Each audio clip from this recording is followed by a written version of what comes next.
Al inicio del mundo no había nada, el mundo solo era oscuridad hasta que una diosa los iluminó, dando lugar a un continente donde nacieron 9 razas: Dragonauts, elfos, onis, enanos, demonios, elfos oscuros, centauros, gente bestia y humanos como nuestro prota. Pasamos a un pueblo donde un jovencito se despide de su familia para convertirse en un gran aventurero y hacer que todos puedan vivir cómodamente. Por el momento este joven se pierde, donde es discriminado por ser un humano. Luego de esto llega a un registro, donde una trabajadora le pregunta su nombre, a lo que este contesta que Light. Al ser la primera vez que se registra, su rango será el F. También le pregunta si tiene su gift card, contestando que sí, el cual es un gacha ilimitado. La señorita pide que se lo explique, entonces Light le muestra un amuleto de su mano, el cual al presionar obtiene una carta y al tomarla el objeto aparece, pero no en el mejor estado, así que vuelve a intentarlo con comida, pero todas aparecen podridas. Light comenta que normalmente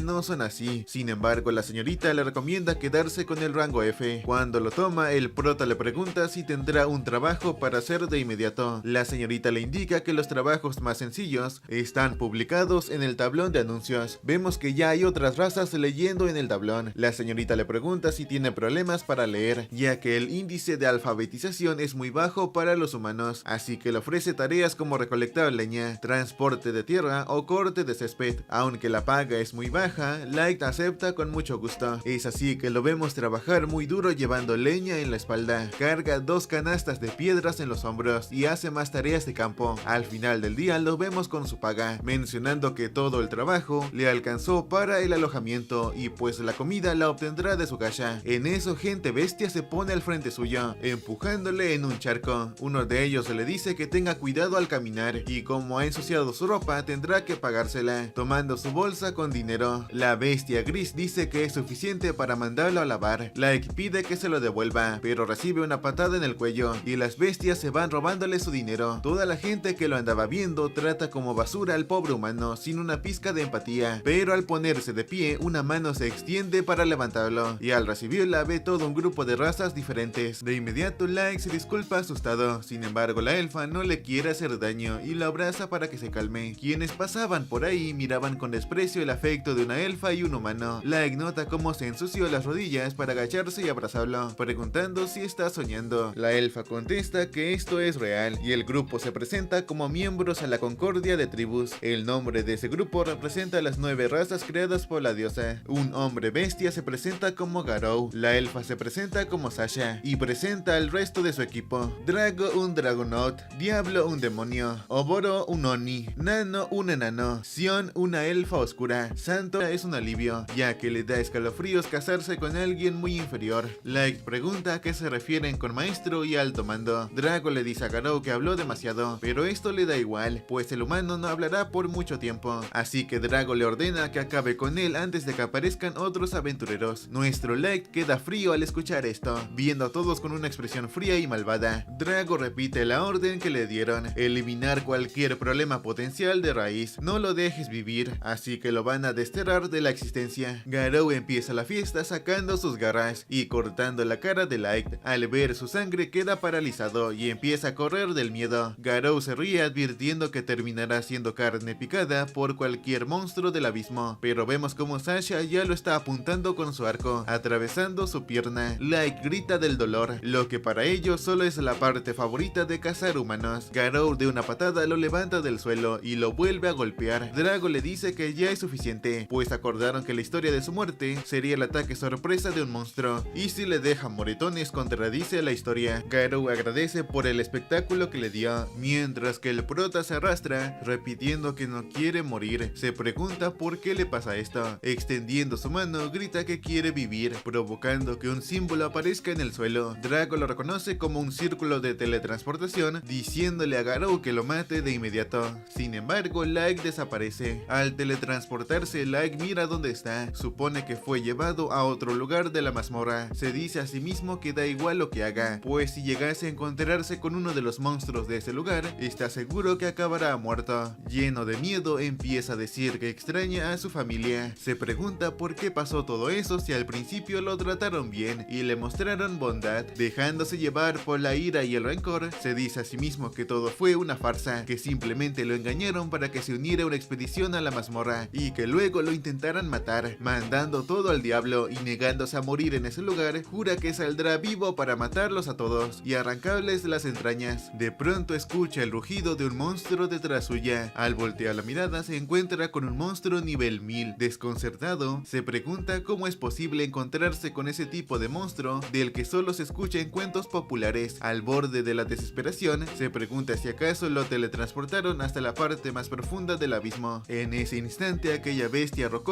se va acercando lentamente. Nuestro protagonista se arrastra hacia atrás diciendo que no quiere morir. En un intento de salvarse, saca su gacha ilimitado. Empieza a buscar entre tantas opciones, mientras dice que no quiere morir sin antes ver a su familia y vengarse de quienes lo trataron como basura y lo mandaron al infierno. Como si se tratase de un milagro, aquel artefacto crea un círculo mágico enorme y se empieza a transformar. Like se muestra desconcertado, y justo cuando aquella gigantesca bestia con cola de serpiente se lanza a atacar, es que del artefacto se crea bajo una pesada capa de ocultar, así que era imposible que alguien que no esté a su nivel vea siquiera los detalles. Soltando un suspiro, le asegura que su gacha ilimitado está lejos de ser inútil. Like le pregunta a qué se refiere. Entonces Mei le explica que su gift, gacha ilimitado, se puede usar un número infinito de veces, que las probabilidades y rarezas de las cartas que produce varían según la densidad de maná circundante. Detalla que las rarezas empezando desde la más alta son extra, super ultra rara,